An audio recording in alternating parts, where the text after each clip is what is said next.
Before we get into the video, could everyone please subscribe to my Endless Diary Tales channel? Thank you so much. My fiancé went on a business trip to another city, and I was the one who made the hotel arrangements for him. The following day, I received a call from the hotel reception. "Miss, you left your nightwear in the hotel. Would you like to pick it up yourself, or should we mail it to you?" I was confused and asked, "What nightwear?" They replied, 2 sets of lace nightgowns and 3 pairs of ripped black stockings. At that moment, I was holding a medical diagnosis in my hand and standing in a real estate agency, preparing to sell my house to raise money for a life-saving treatment. Considering the situation, maybe I should give up on the treatment. After all, it's not me who's going to die. "Hello, who is this?" I wiped away my tears and answered the phone. "Who is it?" "Hello, miss, this is FIA Hotel. You left your nightwear in the room. Would you like to pick it up yourself, or should we mail it to you?" FIA Hotel was the one I booked for Nicholas yesterday before he went on his business trip, but I didn't go with him. So how could there be women's nightwear in his room? "Are you sure there's no mistake? Can you tell me the room number and what kind of nightwear it is?" "Room 1202. Booked under Mr. Nicholas. The nightwear consists of 2 lace sets and 3 pairs of ripped black stockings." The name and room number were correct. The nightwear was made of materials I never wear. As for the stockings, the fact that they were ripped means they had been used, so they couldn't be something Nicholas bought new to give to me. It was clear I had been betrayed. "Leave them at the front desk. I'll pick them up myself." After saying that, I was momentarily stunned, interrupted by the real estate agent's voice. "Miss Ning, are you still selling this house?" I wiped the ink from my index finger with a tissue and shook my head. This house was a gift from my grandmother for my 18th birthday. A large 200-meter apartment with a river view. A property I was deeply fond of. Although the market isn't great right now, there are still buyers on our platform willing to pay a high price. I understand that you need this money for life-saving purposes, and I'm willing to help you find the best buyers. The agent spoke while glancing at the medical diagnosis I had forgotten to put away. The large words on it were unmistakable. Pancreatic cancer mid-stage. Seeing my dazed expression, the agent added, "You're still young. You can always buy another house later, but life." I smiled at him. "I think you misunderstood. It's not me who's sick." I flattened out the diagnosis, and in the patient column were 2 words, "Nicholas." "Yes, Nicholas, my fiancé, has cancer. I only found out yesterday afternoon. Since I had left my information during the checkup, the results were sent to me. It took me 4 or 5 hours to force myself to accept it. Then I spent an entire night thinking about how to tell Nicholas and how to deal with it. In the end, I decided to sell the house my grandmother gave me to raise money, to save Nicholas's life, but now that I think about it, it's quite ironic. While I was worried about him crying so much that I soaked my pillow, he was entangled with another woman. At this point, it is what it is. Since he could keep a mistress without telling me, I can keep his cancer diagnosis from him for a while too. That makes us even. I booked a flight and went to the airport. I arrived at the place where Nicholas was on his business trip a little after 6 p.m. It's not that I still had hope for him. I just wanted to see who had such a strong allure that made Nicholas continue despite his illness. Tearing 3 pairs of stockings, I finished the meeting. "Baby, heading back to the hotel now. Remember to eat on time. I'll be back tomorrow." Nicholas sent a message with a kiss and a miss you emoji. I replied to him in my usual tone. At that moment, I was already at the hotel entrance, watching Nicholas go in with my own eyes. He was alone. Surprisingly, for a brief moment, I felt a sense of relief, thinking perhaps it was all just a misunderstanding. After all, how could a 5-year relationship be betrayed so easily? But just 10 minutes later, Nicholas slapped me in the face with the truth. He came downstairs, clearly having washed his hair and changed into a clean shirt. The girl waiting downstairs eagerly jumped into his arms, even rubbing her face against his chest. Nicholas pushed her away and looked around. He was indeed cautious, but the affectionate look on his face was undeniable. I knew that girl. She was Nicholas's neighbor. Her name was Camila. I met her when Nicholas first brought me home to meet his parents. Her mother brought her over for dinner, and when she saw me, she was told to call me sister-in-law. Camila hesitated for a long time and finally, in a low voice, called me sister. I didn't think much of it, just assuming she was shy on our first meeting.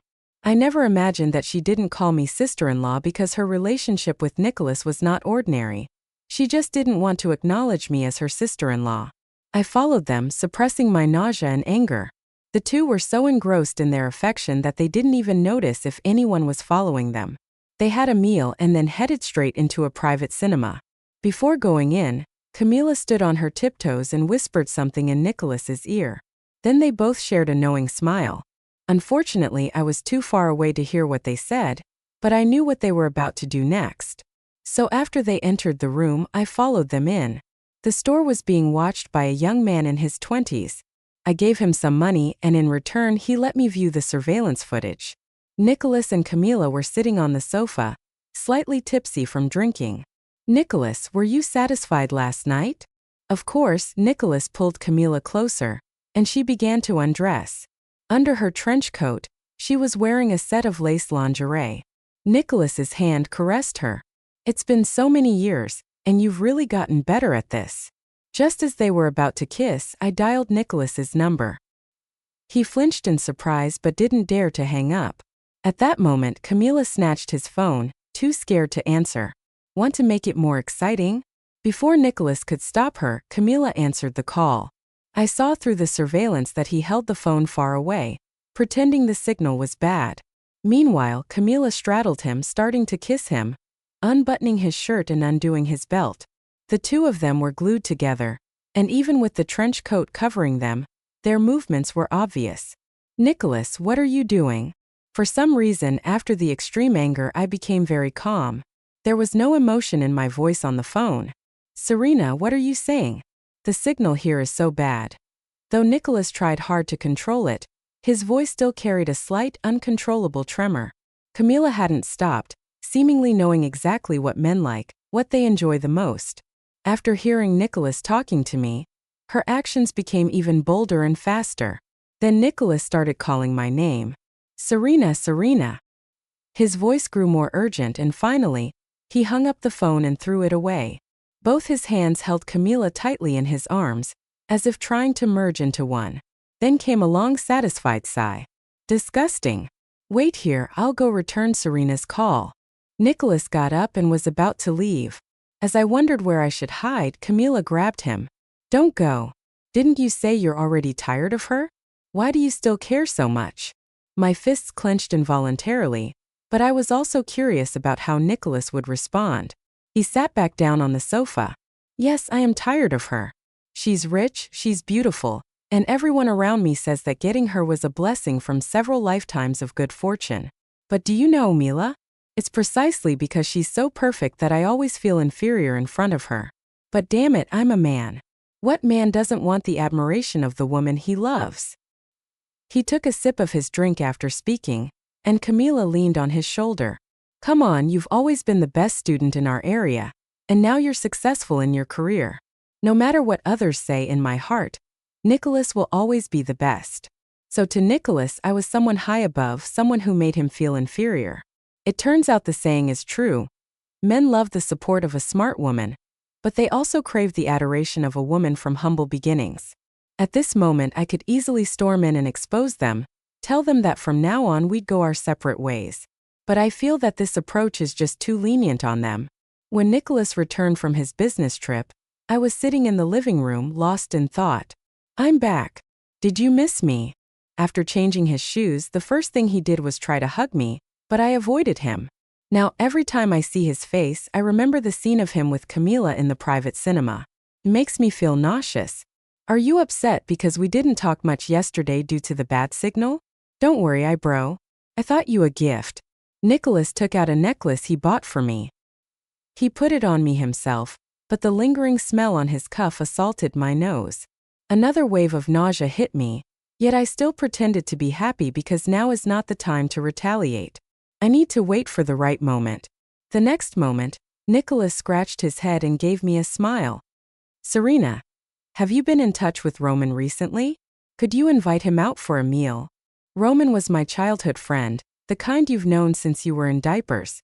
Over the years, while I stayed loyal to Nicholas, Roman kept himself busy changing girlfriends almost every quarter. But this year he seemed to have settled down a bit.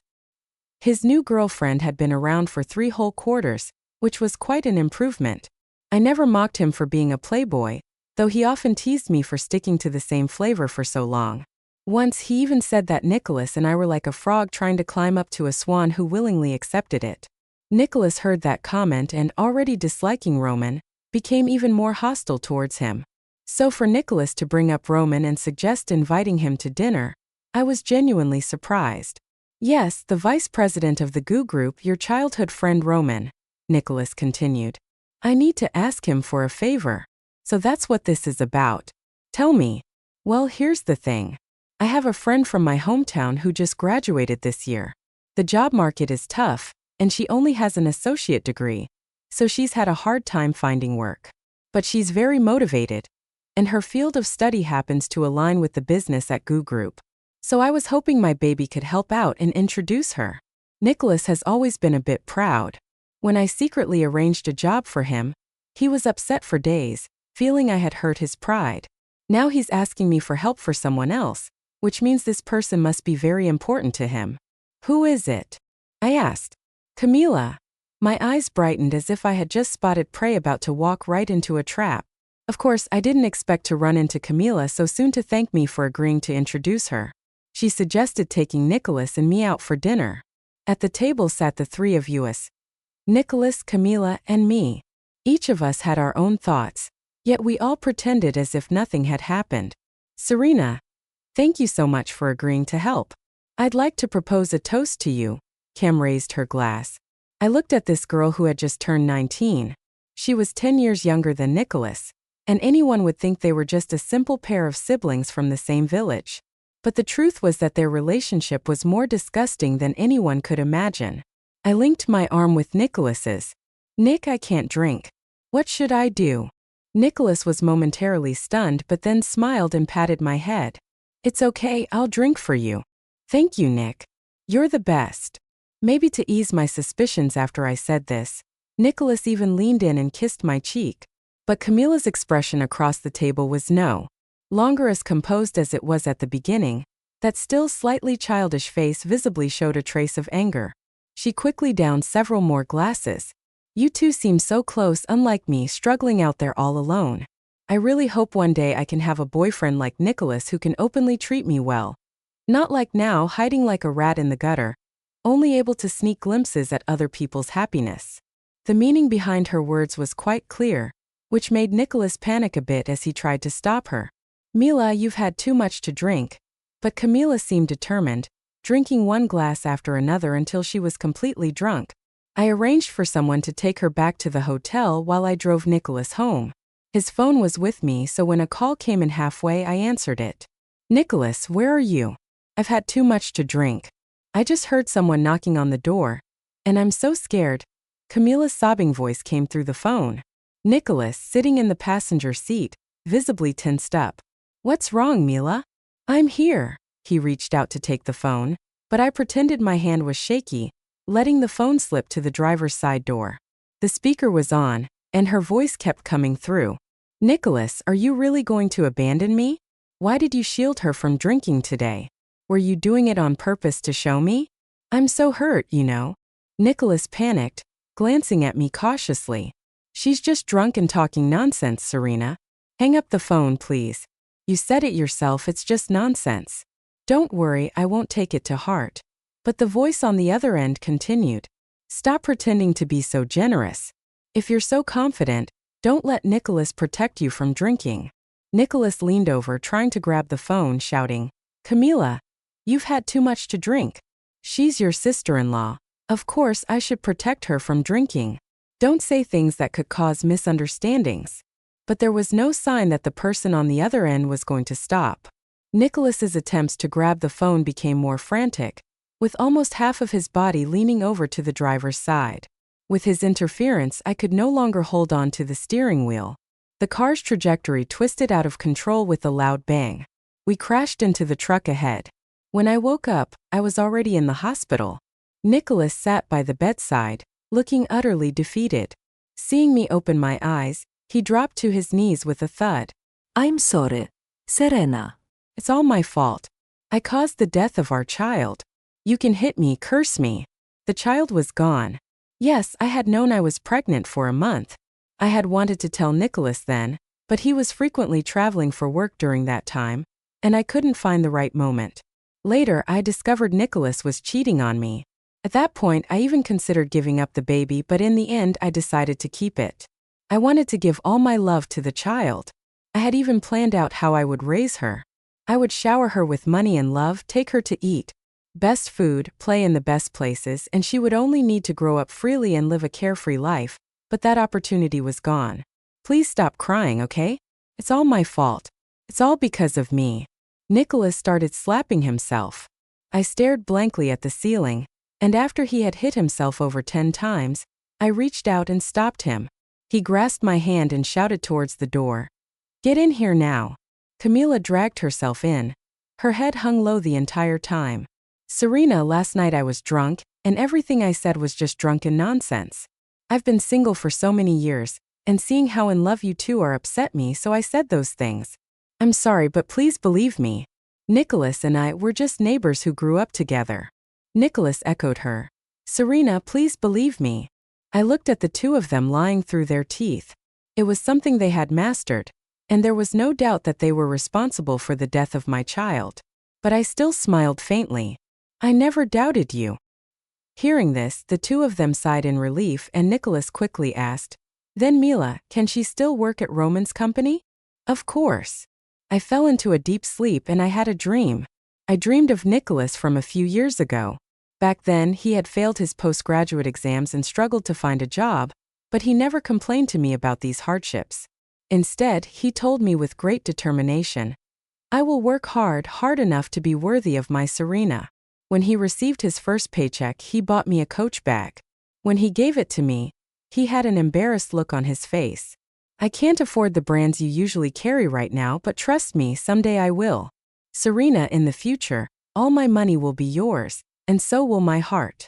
Later, I couldn't bear to see him struggle, so I arranged for him to work at my family's company. I even assigned him several projects. Now he's capable of handling things on his own, but his heart isn't the same as before. I slept for a long time, and throughout my sleep, there was a constant dull pain in my heart. It was filled with guilt for the unborn child and regret for the 5-year relationship. When I woke up in a daze, I saw Nicholas and Camila sitting together at the foot of the bed. They were sneaking a kiss. I didn't make a sound. I just silently made up my mind. The child is too lonely down there and needs his father to keep him company. And Camila is too unruly in this world and needs someone to teach her properly. After we returned from the hospital, Nicholas began to frequently complain of back pain and experienced rapid weight loss, but his mood was quite good. The reason was simple. Camila was thriving at Roman's company. Perhaps because I had helped her a lot in that regard, Nicholas started to take extra care of me. He made chicken soup for me every day, washed and dried my hair, prepared all 3 meals, and served them at the table. He even pulled me close and reminisced about the early days of our relationship. Sometimes I would have a moment of illusion, as if we had returned to the beginning, as if there had never been a third person between us, as if we had never lost a child because of him. But I knew there was no going back. Roman, who had always been at odds with Nicholas, started calling him frequently. He wanted to discuss Camila. At first, he asked about her personality and social skills. Then he inquired about her preferences, birthday, and family background. Finally, he told Nicholas, I'm quite impressed with Camila. I'm thinking of promoting her to be my personal assistant. After hanging up the phone, Nicholas was visibly distracted, forcing a smile on his face. Serena, your childhood friend isn't interested in Mila, is he? Are you jealous?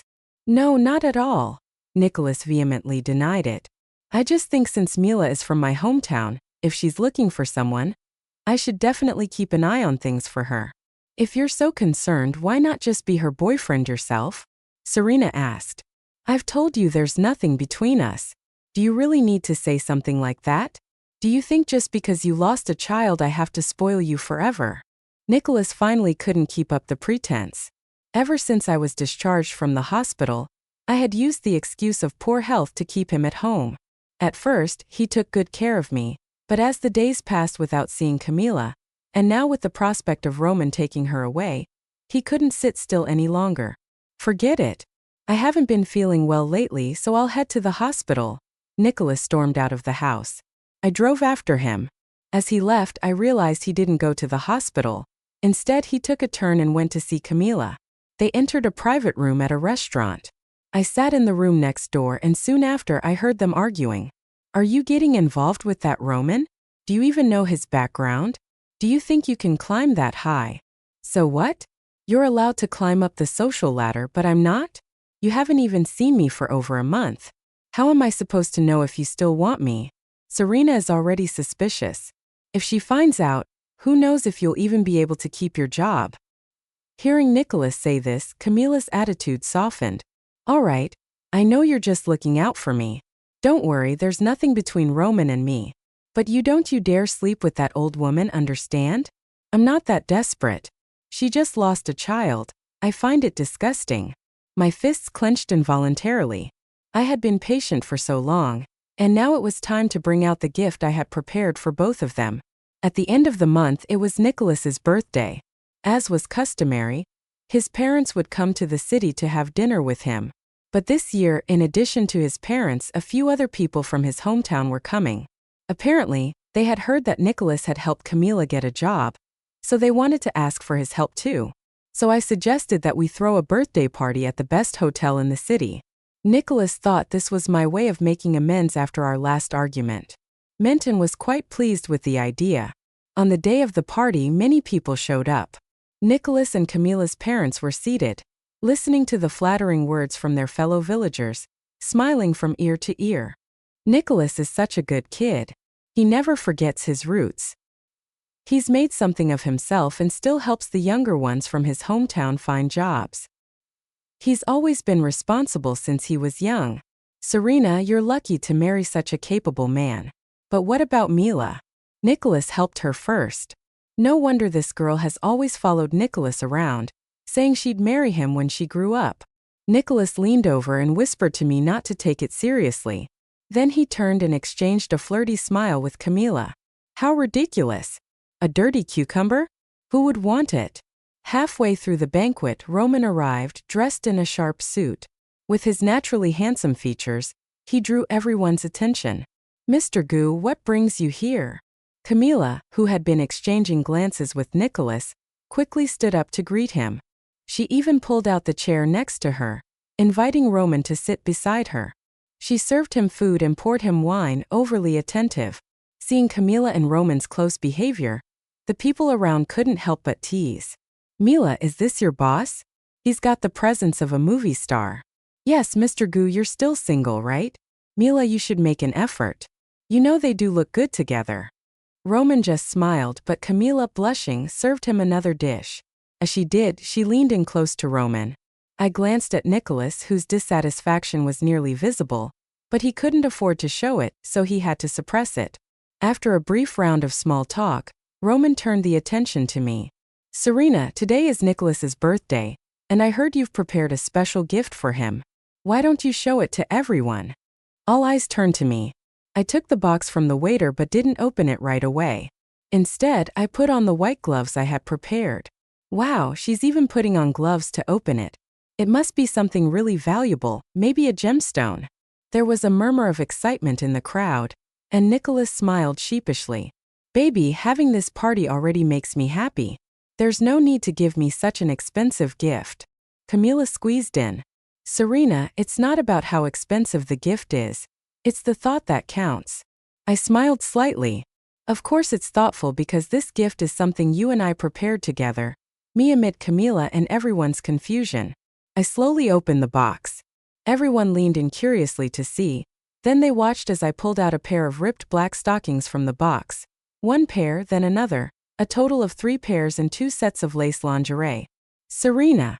Nicholas and Camila spoke at the same time. Their previously smug expressions now replaced with flushed faces. Some who didn't understand the situation whispered to me, Serena, maybe you should give these things in private. There's nothing wrong with it. I turned to Nicholas and Camila. These are things the two of them used together. The room erupted into chaos, and Nicholas grabbed my wrist. Serena, let's talk about this later, okay? Please. He spoke in a low voice, but his grip tightened, a silent threat. At that moment, Roman stepped forward and pulled Nicholas away. Did you really think you and Serena could still go back to how things were? He looked at me, then at the box. Hurry up, we've got people waiting to go for a late-night snack. I smiled knowingly, grabbed a stack of photos from the bottom of the box, and tossed them into the air. Photos of Nicholas and Camila kissing, holding each other in the private cinema, and their filthy chat logs fluttered down like snowflakes. In the banquet hall, everyone scrambled to pick them up, but the dignity and shame of those two could never be retrieved. How shameless! We thought Nicholas was such a good guy, but it turns out they were having an affair. What a disgrace. They're an embarrassment to our village. We should never have come today. It's so unlucky. Nicholas and Camila, along with their parents, hung their heads under the barrage of insults. Nicholas clutched his stomach, cold sweat forming on his forehead. Oh, stop pretending. I bet you used that to latch onto a wealthy girl, and you weren't even satisfied with that. You had to cheat. Let's go home. The village left in disgust. Roman took my arm to lead me out as well. By then, Nicholas was curled up on the ground in pain, calling out to me, but I didn't look back. He called out to Camila, but she ran after Roman. Mr. Gu, please let me explain. Roman turned, extending his hand to keep her at a distance. Camila, didn't you just ask me why I came?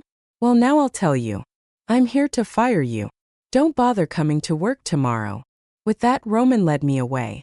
Behind us, Nicholas's wails and the sound of their parents arguing echoed. One side blamed the girl for being indecent, seducing their son and ruining his future.